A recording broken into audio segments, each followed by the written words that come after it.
Welcome to the webinar for the Math Science Technology program at Camas High School. I saw we were still looked like increasing in attending number, so I may talk a little bit before actually getting started.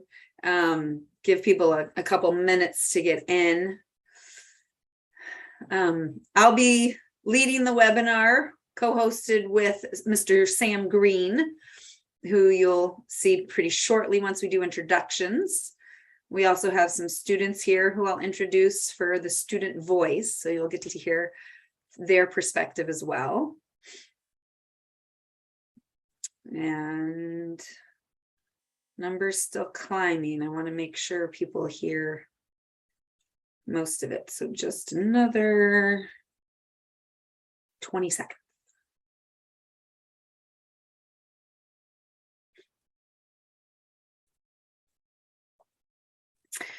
So we'll go ahead and start the introductions for the staff of the program, the people your students will get to know. Tom Morris is our program principal. He is the associate principal at Camas High School as well. I teach the principles of technology, AP biology, and I help coordinate the internships with our juniors and seniors. So your students will see me from freshman year all the way through senior year. Alan Bohack can't be with us tonight. He's also a wrestling coach at Liberty Middle School, I believe, but he teaches math in the program. And then we have Sam Green, teaches our sophomore English class. He also maintains the website and the blog and takes care of those kinds of administrative stuff. And then we have Jeannie Jarvis, teaches our freshman English class. Jennifer Roberts teaches the freshman AP Environmental Science, and she helps coordinate the research projects with me for the freshmen and sophomores as well. She's really good in research, so I use her. And Leontine Levy is our counselor for the program, so she helps your students with scheduling snafus and getting them into the MST classes, college admissions, and also takes care of all the other stuff that counselors do, which is crazy, a lot. And then we have, you'll be seeing throughout the course of the evening, seniors Annabelle and Gannon, a junior Tyler, the sophomore Alex, and a freshman Florence to give us the student voice. And so now Mr. Green is going to give us a look at what a typical MST student looks like. Good evening, everyone. It's lovely to see you all here digitally, albeit, but thank you for being here. On this slide, there's a bunch of words, and we kind of want you to focus in on the words that are highlighted in the bold font in front of you. And just kind of take a second to take those in and think about the characteristics that we're looking for in our MST Magnet students. Now on this next slide, I want to underscore how those kind of play out in our program. I think one of the key characteristics of our students is they have a genuine interest and desire to continue learning in the STEM fields, science, technology, engineering, mathematics, computers, as well as other disciplines, of course, but definitely they should have an interest in STEM since this is a MST STEM-based program. Another thing that we do in our program is that we focus on teaching and learning the research process and how to conduct a good controlled experiment investigation, a field study, and all sorts of different forms of research that tie into protocols that would be practiced at major universities, institutions that follow this standard research process. Another thing that we demand of our students and ourselves is ethical behaviors and how we conduct ourselves academically. We spend a lot of time talking about that in our classrooms and making sure that we're upholding the highest ethical standards for ourselves and our students. And we also believe in the value of being a member of a team. And we start off in the freshman and the sophomore year in particular with team-based projects, preparing students for getting ready in their junior year for their internship they do in that summer into the senior year that Mrs. Abraham will talk about in a little bit. But working on a team is a life skill, we believe, and something that we really emphasize and focus on.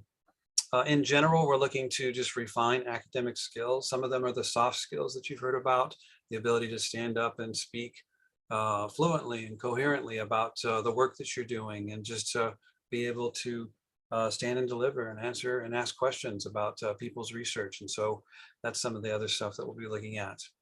And then overall, we're also just kind of looking for the ability to persevere when faced with a complex problem. We don't want students to simply turn away and walk away from those complex realities and problems that we encounter, but rather we want them to lean into the team and figure out a way to persevere through that problem. All right, at this point, I want to hear from some of the students who can maybe speak to the idea of these traits on that slide and how they've manifested themselves through those traits and vice versa. So Florence, you're a freshman in the program and you've got a little over a semester in the program, but how has this played out for you? So I really say that MST has really like increased my interest in STEM because with the research project, we've really been looking more into like how the world works, how you can grow plants, or like maybe what type of research projects you can do. And another important characteristic that you did cover was the ability to persevere. Because recently we did have a problem in our project and we're really trying to solve it and have good results for our research project. Nice. Thank you, Florence. And Annabelle is a senior in our program. Annabelle, you've got multiple years under your belt in the program. How have these traits and characteristics played out with you? Again, as Florence was saying, Magnet has really helped me explore like the different interests in STEM or explore like things that you wouldn't have explored within school, but also working with a team and refining skills. You get to apply like things you learn in school. Like you can take a statistics class in school, but often you're not going to get a chance to actually apply that. You can be like, hey, here's this thing I learned in class and I'm applying it. And that helps you not only better understand like your classwork, but also better understand like your own project.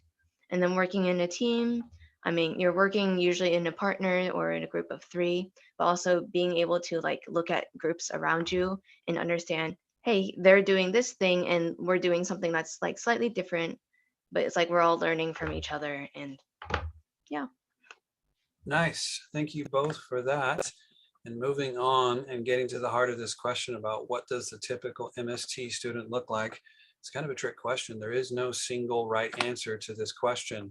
If you look at our students, they have just a diverse array of interest. We've had varsity athletes in pretty much every major sport at Camas High School. Soccer athletes, gymnasts, football players, softball players, swimmers, and of course, just recently, Maddie winning Athlete of the Week in the voting that takes place on the Columbian website for her gymnastics work, and they're still in the game competing and hopefully making a run for state. We also have kids that are involved in other activities, like for instance, Knowledge Bowl, which I happen to be the head coach of, a little shameless plug there for our Knowledge Bowl program.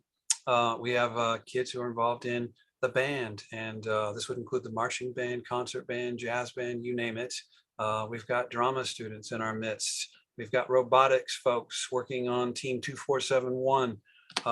We've got all sorts of students in our program. And of course, we have those people that we've talked about, the ones who have that interest in STEM. Here's Risab Pathak. He graduated several years ago, but he's presenting his work. And through that, he was able to get published in the Journal of Immunology while he was still a high school student, getting a co-author credit down here at the bottom, as you can see. Megal just recently graduated from, I think, St. Louis University, and she's pursuing a medical degree in Chicago, I believe. But Megal worked for several years, a multi-year internship up in the Dr. Coffin lab at WSU Vancouver, and really learned to refine those skills and processes through her work there. So there is just no single look to our crew. We're involved in all aspects of Camas High School. We are a part of that high school and that ecosystem at Camas, and so we embrace that. And there is no single one look to our magnet students. They have a really diverse array of interests. All right, at this point, I'm going to turn it over to Mrs. Abraham, who's going to talk a little bit about the typical scope and sequence that a magnet student might have. Thank you, Mr. Green. So what you'll see here is I'll take you through the 4 years of high school, and you'll notice the classes are organized by subject. So it's not period. This isn't chronologically what the students' days look like, but it's by subject, what classes they would be taking as MST students. So their freshman year, they have 3 classes where they're cohorted together with the 32 MST students only. And that's the AP Environmental Science taught by Mrs. Roberts, the Honors English 9 taught by Mrs. Jarvis, and then I'll teach them Principles of Technology. The other classes they would take in their freshman year, the math, whatever next in sequence they would be ready for, PE and health semester, and then they would get 1 elective credit. There's an X on that second elective credit because the Principles of Technology, that CTE class, takes that elective place for that year because we have those 3 classes for MST only. Sophomore year, it goes down to 2 classes where they're cohorted together with only MST students, AP Biology, which I teach, and the Honors English 10 taught by Mr. Green.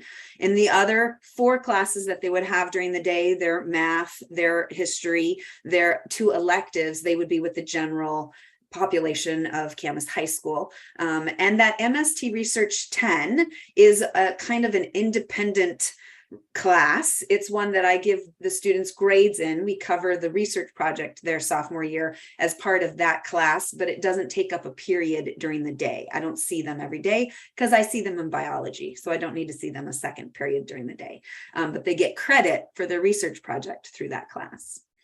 So as freshmen and sophomore, they're in MST only classes. And I'd like Tyler and Gannon, Tyler's a junior, Gannon's a senior, to talk about what they appreciated the most about having those MST only classes those first 2 years of high school. Tyler, why don't you start us off?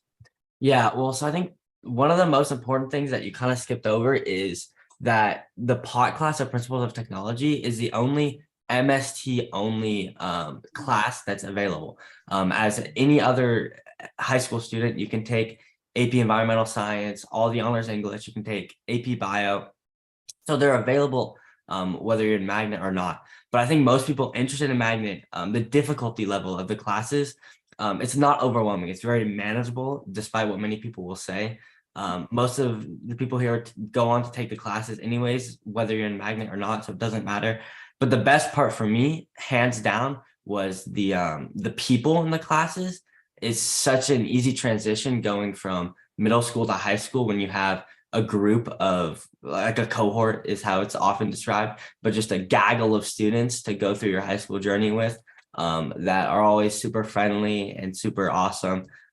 So yeah, that's the most helpful thing for me, was the friends that I was able to make, and I'll continue to have for the rest of my high school journey because of the MST classes. Thanks, Tyler. Gannon, you want to address that too? Yeah, sure. Sorry, everyone. I know you can't see me. I was having Zoom troubles, but I'm probably going to echo quite a bit that Tyler just said. But having MST only classes your 9th and 10th grade year really allows you to build long-lasting relationships with your peers. Entering high school, it gave me a real sense of community, which I think is really important to have. Having a group of people whom you can feel comfortable with and supported by. And this is particularly important for Magnet, as you do need to be able to work with each other in order to complete research projects. But so this type of structure makes it much more easy. And as a senior, many of my best friends are still from my Magnet class. And I think every person in Magnet can say they have at least one great friend that is a Magnet. But this doesn't mean that you are limited to only meeting Magnet students. As you can see from the schedule, even in your first 2 years, you will have classes that aren't just Magnet students, and especially your junior and senior year. You'll meet a lot of other people that you can talk to. But it gave me a real core group of friends and peers that I could rely on all throughout high school, which I really appreciated. Awesome. Thanks, guys. I love that you covered what I'd missed about the Principles of Technology class. That's true. And moving into the junior senior year is also true, which is a great segue. So as juniors and seniors, you'll see no bolded classes other than those MST Research 11 and 12, which again, don't actually take up a class period during the school day. They're more independent study type classes. I meet with the juniors off times, not during class times, to talk about the internship and do their cover letter and resume and walk them through that process. And then MST Research 12, I work with the seniors as they finish their research and their internship to do their paper and the poster and present to the school board and at our May symposium. So all the rest of the time in school, the 6 periods of the day, they have to take whatever next science, next English, next math, the social studies, and their 2 electives. So you can see there's a lot of time available in the schedule for exploring different things and doing the drama and the band and the arts and the other things that our students might be interested in. They're not pigeonholed only into math, science, technology classes, but we start them off those first 2 years with that cohort that does help ease them into the program and establishes them as a family, and the research process gives them a really strong foundation for that. So that would be those 4-year scope. Now I'd like to ask Alex and Florence, because there's some variety allowed, how have you individualized your high school experience? So Alex, as a sophomore, you've had a little bit more time to do that. Why don't you start us off? How have you been able to use your elective times to individualize your experience so far? Yeah, sure. I mean, like for me, I've also like, aside from like math, science, and technology, I have a pretty like strong interest in like language, right? And so Spanish classes are a good way to do that. Or like, I don't know, if you're into art, you can of course do a lot of art classes too. But another thing after school is like after school clubs and sports, such as like lit lovers, math clubs are a great way to add to your learning outside of the classroom and are really fun too. To add to that, I mean, your research project, you know, is also can provide a lot of great ways to explore what you want to learn about in a way that you'd like to. That's awesome. You covered a lot of stuff. Florence, you're a freshman. So again, you've only had a little over a semester, but how have you been able to individualize your experience so far? Yeah, I totally agree with Alex. I'm actually taking Japanese, which is also a language. And after school, I do Sayali and robotics. I love that you guys talk about the after school activities as well, because there's, I don't know, someone has a number of clubs, Alfred, at CHS. It's a large number of clubs and they cover a wide variety of interest levels. And we do like to encourage our students to be involved in those kinds of things to make them more well-rounded, to get to know different people, and to explore whatever interests they have that they might not be getting in that 6-hour day of school. So I love that. Next, I'm going to look at, we've looked at our students, we've looked at the schedule. Let's kind of hone in a little bit more on what the program characteristics, what makes MST distinctive from just going through and taking all AP classes at Camas High School. The biggest one, I think, is that inquiry-based project study. So as freshmen, as sophomore, and as seniors, they're going to conduct research projects. So that's 3 different opportunities to delve deeper into any kind of research category topic that they're interested in. The first 2 years, they do it as a group. So they're usually in groups of 2 to 4 students, and we walk them through the process, holding their hand as freshman year, principles of technology, AP environmental science, and English. We all work together to make sure they understand what that research project and the process looks like. And then as sophomores, we have AP biology, and we have the honors English, where we do the same thing again. So they'll have 2 full years with groups working on research, where there's a junior, they get to do a 90-hour minimum research-based internship during the summer before they're a senior, and that's individual. So that's when they get to actually shine and apply what they've learned in the program to doing authentic research out in the world and saying, hey, this is what I got to learn, and then I got to be an expert in this area. It's really exciting to see what they do as seniors. Use of technology, principles of technology, we go over a variety of different things that our students might encounter in the workforce: 3D printing, UAV, drones, computer programming, Arduino. In our science classes, we'll do micropipetting, bacterial transformation, DNA fingerprinting, so a lot of the biotechnology stuff. And then in English even, they'll do videos and they'll do podcasts and they'll do things that bring in technology of the day to learn and apply their knowledge. And so it's kind of exciting in what we do in our classes. And then we have that student teacher cohort as 32 students. They are in those 3 classes, freshman, 2 classes, sophomore. They get to know each other really well.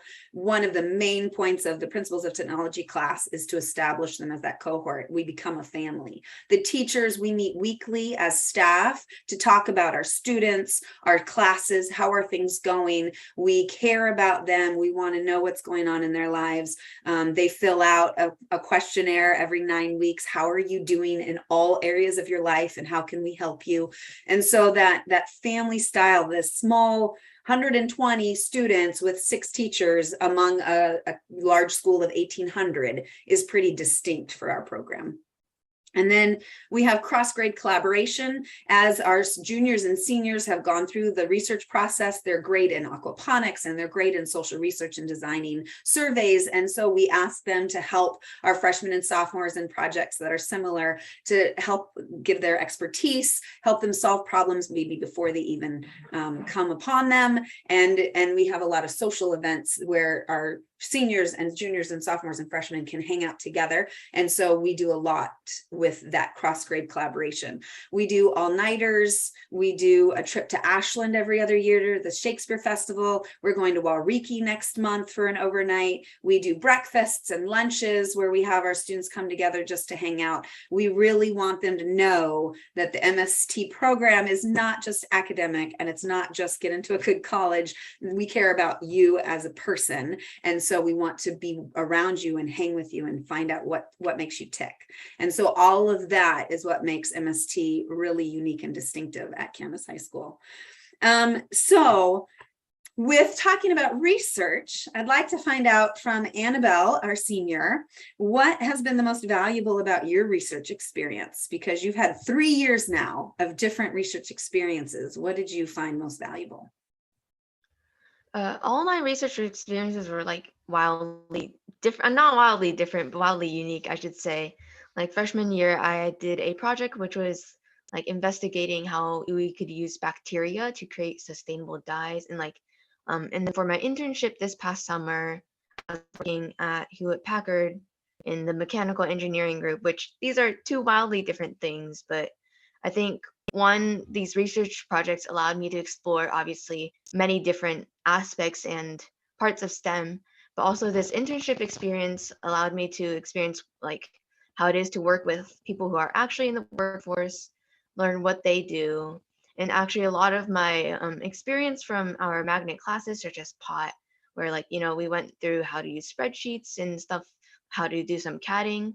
I ended up having to take a CAD class during my internship, but having previous knowledge really helped with that. And that's a skill that I've taken away from the internship that I can actually use in the rest of my life. Thank you, Annabelle. And Alex, you're a sophomore, so you're in the middle of your sophomore research project. You also did one your freshman year. What has been most valuable to you about the research? Yeah, I mean, I would add to Annabelle how she was saying that they can be widely different. I mean, like last year I did a project on like the durability of different construction materials, and this year I'm doing it on like the viability of this Tesla turbine that we like literally built, constructed, and tested. So, I mean, it's really great because it can help you learn about a topic that you're already interested in, and it provides a different perspective from working on it for almost the entire school year. It's also great because you can practice research, which you really can apply your presentations and writing skills, which are also useful for your other classes and also for your future, like in college or something. Great, thanks for highlighting that. And then going looking at the social, Gannon, our another senior, you've done almost 4 years now in the program. What's been your favorite social event? And I understand COVID was 2 of those 4 years. So we'll go the last 2 years. What's been your favorite social event? Well, even with COVID, the overnighter has definitely been my favorite social event. I think a lot of people would say the same. As a quick summary of the event, you'll stay overnight at the high school, go figure, and you'll play games like Mafia or Cops and Robbers. And there's just an added vibe about doing it at midnight in the school that makes it even more fun. As I probably made more clear in my first response, one of the best parts of Magnet, in my opinion, is the people you'll meet and become closer to. The overnighters, that's another opportunity for you to connect with not only people in your Magnet class, but those across grade levels, giving a large block of time for you to do that. I remember as a freshman meeting and becoming friends with many of the sophomores at the time during the overnighter, relationships that carried on throughout high school and even beyond. So being one of the only times throughout the whole year where all of Magnet comes together, I have really appreciated this event. I agree. There's something bonding that happens between 2 a.m. and 5 a.m. when you're sleep deprived and all together in one area. That's really magical. And it's one of my highlights as well. So thank you, Gannon, for highlighting that. Looking at how do you apply, what are your next steps if you're interested in the math, science, technology program? There's 2 prerequisites: be an 8th grade student, which I assume you are, and submitted a completed application, which you can find on the website, which Mr. Green will be walking us through very shortly, so you can know how to navigate that. When you do your application, you're going to have some questions on the application to answer. Then you're going to ask 4 adults, 3 teachers, and then a 4th adult, can be a teacher, can be someone else, to give you a recommendation. We ask for your math, science, and English teachers this year to submit a recommendation. And let me talk to that really quickly. Some of you may have the same teacher for math and science or science and English. And so what we would like you to do is find another teacher, even if they don't teach math, science, English, or maybe a 7th grade teacher of that subject to fill out a teacher recommendation. We do like to have a broad look at our students, and we don't know you, so we really rely on those teacher recommendations. And so we'd like to have 4 different recommendations from 4 different people if possible. If you have a question about that, or you're unsure about who to ask if you're running into some problems, feel free to give one of us an email and we'll help you out with that.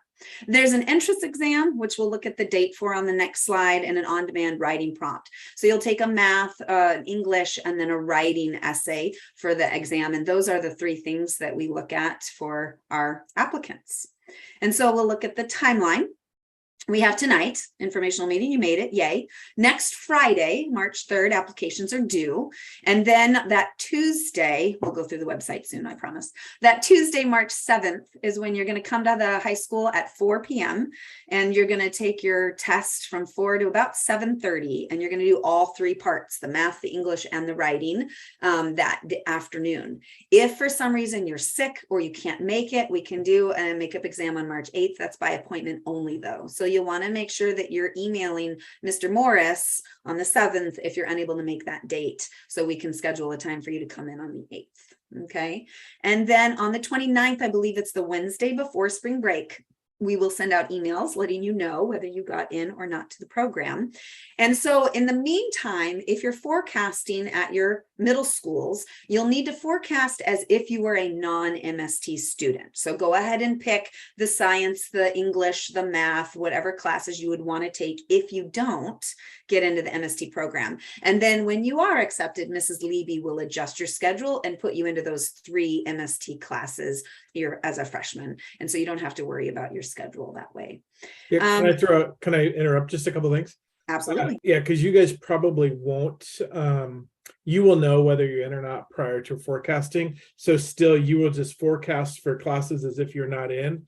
We'll change those on the back end. And then those of you that want to test, you'll receive an email from me prior to the exam with directions on where to drop students off at, snacks, water, pencils, those sorts of things. So as soon as you guys, turn in or start the application process, I'll gather those emails and I'll send stuff out to you guys prior to that testing date. Perfect. Thank you, Mr. Morris. And now Mr. Green, because he's the keeper of all things website, he knows it like the back of his hand. He's going to take us through that website so you'll know where to go for the application and other information. Hello again, everybody. This is our MST Magnet website. There's a treasure trove of information about the program through the post that you can get into the historical archive and look at. I think there's some 300 posts on here over the last, however long we've had this website. And then, of course, the admissions information. And so if you look under the admissions tab here and you click on the student applicants and over to the admissions FAQ, frequently asked questions, that's where you should begin your MST journey here. And it lays out for you in nice, perfect order, along with the table that we posted on our Info Night announcements, how you go about the process of starting the application for the MST program. The number one step for you is to probably reach out to your teachers that you want to do a recommendation from and ask them via this request form. And it's simply you inputting their correct email addresses, and then it sends an auto-generated email to them, and one to us and one to you for your records. And then just as a little side note, I kind of recommend following up as we get closer to the deadline, not immediately. Teachers are busy and they have a lot of stuff on their plate, but at some point you might want to just check in and thank them graciously, of course, for doing the recommendation, which should take them, 2 or 3 minutes. And then just asking them if they've done the recommendation. We, by the way, will take care of making sure if we're missing some recommendations that we do follow up with your teachers. So just please be aware of that. The next step is for you to prepare your online application. There is no benefit to submitting an early application. So please take your time to compose a quality application. And if you click on this link right here, it has a screenshot of the questions that are available that show you just exactly the sorts of things you're going to be asked on the application. And so in part 1, you need your contact information, part 2, part 3, and then here are the questions that we're asking you to compose some responses to. The first 4 questions, or 5 questions rather, are relatively short, about 150 words. And this last question is a little bit of a deeper dive into a global dilemma or issue facing our society other than global warming and climate change that you think can be solved through the use and the application of technology and science. We have nothing against the research going on with global warming and climate change. We've seen so many people address that over the years that we're asking you to think outside the box a little bit here. So that is the application process. Of course, the admissions test is the final kind of step in this whole process. And again, it's all laid out here. Do you remember that slide that had all those words on it with the highlighted bolded thing? The student characteristics that I showed you on that slide are actually right down here. And of course, the eligibility stuff that we talked about is down here as well. Beyond the application page, you've got the ability to request a teacher recommendation from this link. It takes you to a Google form that, like I said, allows you to put in your name, your email. Please make sure it's correct because sometimes these bounce back because you haven't checked the email address. And then your current teacher, English teacher's email address. Notice that we're emphasizing that it needs to not be a csd117.org. That's a student-only domain. It needs to be the .camas.wednet.edu address that the teachers in our district use. So there it is, everything laid out for you about the beginning of that application process. Beyond that information there's a link, of course, to you starting your application down here. This is for the adult recommenders. They'll access this link via the email that's sent to them that requests your recommendation. We have some information about our graduates on the Magnet College map. One of the questions we frequently get is, where do your students go to school at? The number 1 location for our students is University of Washington. It's a great in-state school and one that is affordable and within reach for a lot of our students. And then we have students going all over the United States and beyond the United States into international schools as well. But if you click on any of these things over here, you will be taken over to George Fox University, for instance. You can see that in 2017, we had Morgan D that went there, and then 2019, it was Sydney J. Click on down at, let's see, how about Sarah Lawrence College on the East Coast, the small liberal arts over there. 2016, Page went there. And then, of course, I'll show you just what the University of Washington looks like, which pains me to no end being a member of the Harvard of the West, Washington State University. But anyway, here they are. Look at all the graduates that have gone on to study up at the UW. It's just a huge number of our students. But we have students who have gone to Harvard, to Caltech, Cal Poly, and various other Ivy Leagues all across the United States, not to mention the great state schools that are around in the small private liberal arts. So again, beyond that, there's just a ton of information about some of the competitions we're involved with. the internship process. You can see where the students have interned over the various years of our program. There's a great promo video. The students talked beautifully and very articulately about their experience, but this video also gives you, from a few years back, pretty much the answers to that question in a video format, the ones that they answered. Program overview, the MST self-evaluation process that Mrs. Abraham talked about, some information about our research process, and then various staff websites that we use in our teaching, in our learning in the program. And again, I would just really encourage you to dive in and have a look at some of the historical posts. If you just scroll down through this, you can see the post that I was mentioning about Maddie becoming the athlete of the week, a video that we put together celebrating some of the social activities we did in the fall, including one of our breakfasts. Wow, look at Aiden and Mr. Bohack here dressed up, really kind of showing their spirit that last week of December before we headed off into our break. And then of course we had a mini symposium where we invited back our alumni, and we had about 15 students from the last 4 or 5 years, except for Devin, he was from about 10 years ago, show up and be a part of our panel that asked and answered questions of our students as they presented their research.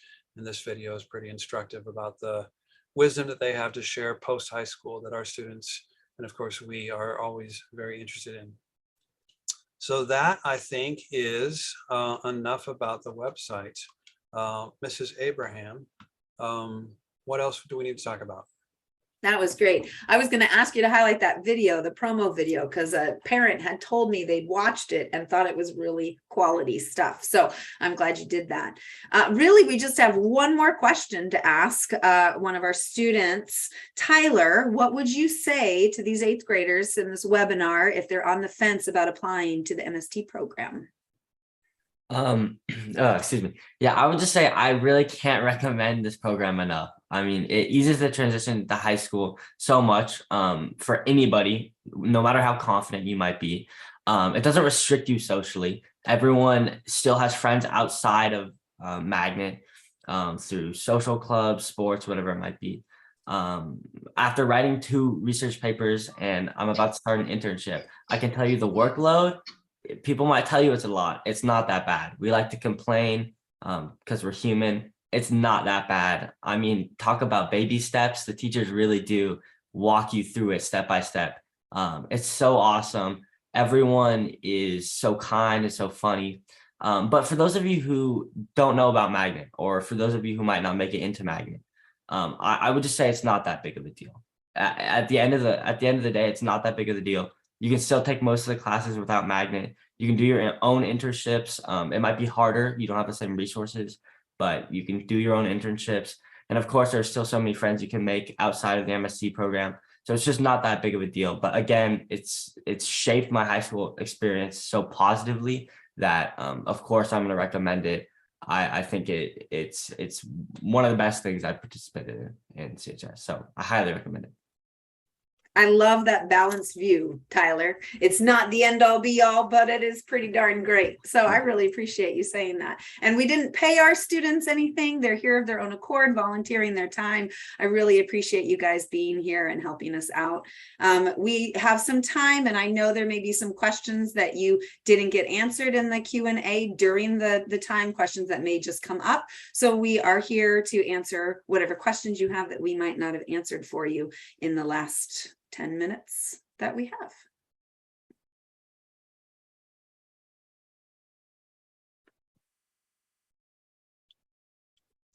How many kids apply? How many are turned away? It depends on the year. Mr. Green is really our data keeper, or Mr. Morris might be able to give you specific data. We accept 32. I know that. I'm not sure about how many exactly have applied in the most recent years. Could I speak to that? In recent years, post the introduction of foreign languages in the middle schools that many students participate in, we've seen our numbers drop down to about 60 or so applicants, some years 60 to 70. Prior to that, as well as inviting all the students up to Camas High School, every single 8th grader, to learn about our program, we were in the low 100s every year for applicants. But yeah, our acceptance rate, hovers around, 50% in the current scenario where we've got about 60 to 70 students. So yeah, it's really accessible. Thank you, Mr. Green. Any other questions that come up? We are here. And I really appreciate you taking your time for your evening to listen to our spiel and come find out more about the MST program. And we do look forward to getting to know you guys later. Full video of the session, we will post a link. I assume we'll be able to send that out via Parent Square, Mr. Morris, and post it on our website tomorrow. Can you confirm? Yeah, I don't know about the Parent Square part, but I would look for it on the website. That's what I've been sharing with parents that have asked me. So look for the link on the website. There you go, link on the website. I see a question in there too. I'll just answer live on, I'm outside the Camas School District, but moving to Camas in the summer. Will we be given equal opportunity for admission? And the answer is yes.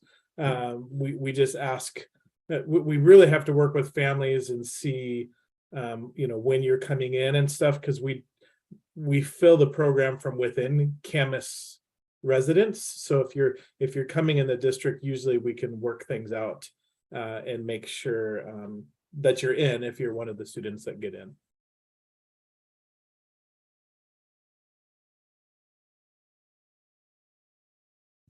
Someone was talking about forecasting again.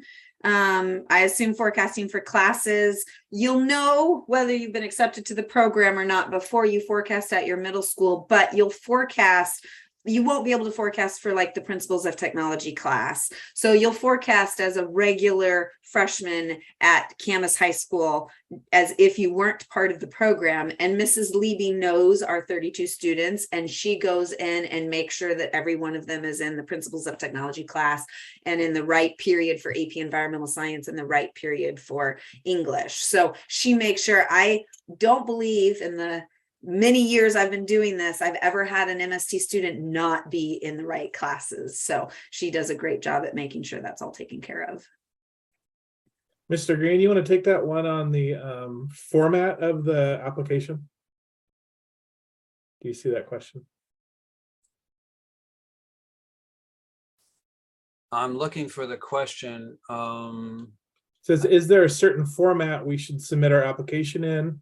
Once we're finished, or do we need to share the documents? Yeah, so it's not a shared document. It's all form-based.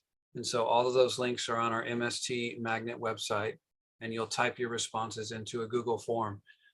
You very well might, for the extended response parts of the application, compose those responses in a Drive document or a Word document, and then cut and paste those into the Google form. But you don't share a packet with us via the Drive or mail anything to us. It's all collected via Google Forms.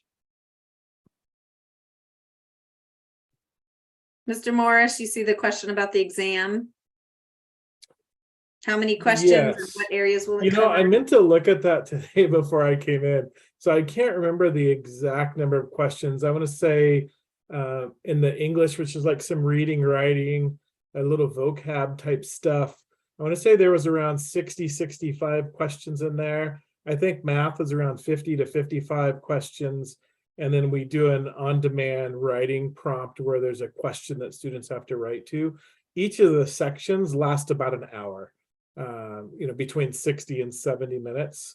And again, I can't remember how much detail I go in on that when I send the email out. But when I give you guys an email, those interested in testing about the time frame, I'll give I'll put the time frame in there, stuff about snacks, what to bring, all that kind of stuff in there.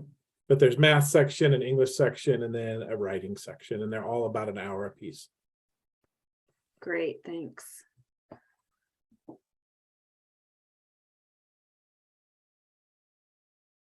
Looks like we've hit all the questions so far. Is the writing prompt related to STEM subjects, Mr. Morris?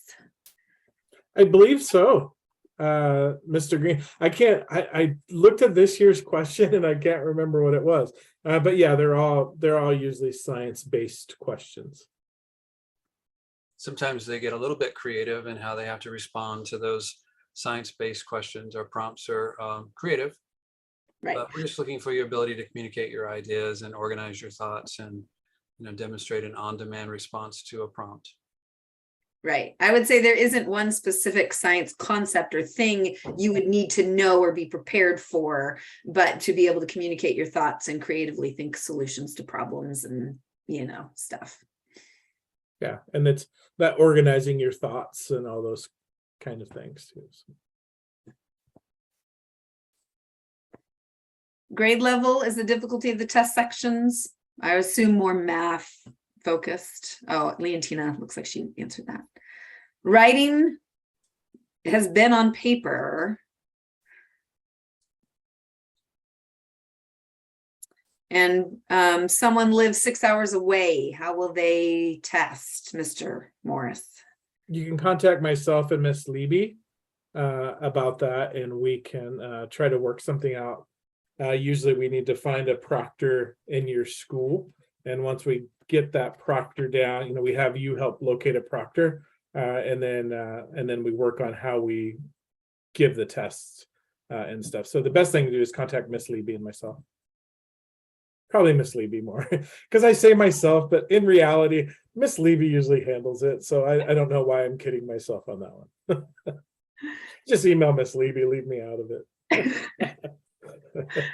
Someone's asking about the application, the biggest part. I don't know if you mean like points wise or the biggest thing to answer. If you look at the essay questions that's on there, the first 4 or 5 are 150 words about, and then that last writing section of the application was about 500 words. So biggest part that may take the most time, I would think, would be that research a current world problem and come up with some sort of solution to it. But as looking at the ranking of the application, I would think, Mr. Green, it's all pretty equal. Yeah, it's skewed a little bit. I I think the bulk of it is actually set aside for counting on the application test itself in terms of percentages. And the next highest value percentage is assigned to the teacher recommendations. And to be clear, we're not asking for a letter of recommendation. It's a lot of checking boxes, and they have an optional ability to give some clarifying comments and identify some adjectives that describe the student. So it's really pretty straightforward and easy for them, not like the college recommendations we write at the high school. I'm not diminishing the work that they do. I'm just saying that it's not a huge task that we're asking them to complete on this, but it's a very informative one, an important one for us. The next highest value goes to the application itself. I think that's, and I want to say in the 20% range. And then our final weight that we apply is for the on-demand writing prompt, which is stressful for students sometimes because it's just on the spot and you've only got a little bit of time to kind of get your thoughts out. And a lot of students aren't used to that sort of a scenario, but that's the way the breakdown works. Sam, there's a question. The 150 words for the application, is it a minimum or a maximum? And I don't know how you set up the Google form for that. Does it cut them off at 150 words? It does. I think there's a little bit of a leeway, maybe 10 words. I can't remember exactly the value that I applied on that, but there is a hard max of 150 words on those. And the same with the extended response as well. Perfect. Thank you. I can talk to the common internships students take, and does MST help in finding internships in areas of interest? So I work with the juniors throughout the entire year for finding the internships. We go through a cover letter and resume writing and give them feedback on that. I talk them through a process for how to find an internship.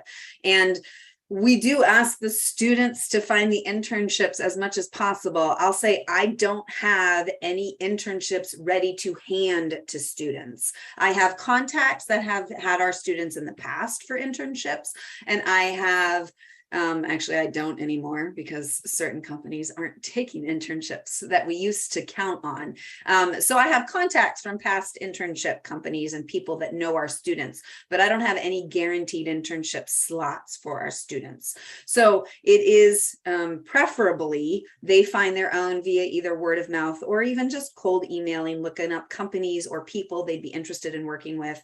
We have usually a large number of our students doing things in labs like OHSU, UP, WSU, Vancouver, PSU, those colleges that have good labs in them. We have a large number there. We've had students more unique, but we've had students that they're spending their summer in India with their family, and they found a hospital to work at in India because that's where they were going to be for the summer. So it can be really whatever they're interested in. We have students that do business internships. They've done accounting. They've looked at researching how social media and how the post on social media leads to dollars and profit and clicks on the website for companies. We've had students look at teaching styles and do education type things. We've had students run statistics on politics, and I think that was Gannon's actually this past year, looking at, what do I want to say, predicting the outcome of an election based on information that they could find online. We have had students travel with Operation Wallacea that conducts environmental research in lots of different locations. We've been to Peru and Mexico. This summer we're going to Croatia, and they research, we've had bats and river dolphins and sea turtles looking at environmental conservation efforts for those populations and the different locations we've traveled. So it's the point of the internship is for them to apply their research skills and what they've learned as an MST student to something they're passionate about and real world experience. And so I will work with them to get whatever they're most interested in. The only requirements are minimum of 90 hours. And there's some research that they can do with it. We've had a student work in a law office looking at Boolean search parameters in 2 different law online journal archives and giving out results from the searches using Boolean logic. So lots of different stuff. We've had AI students programming apps and looking at robotics. So if you look at on the website, there's that link for internships and it looks at the years.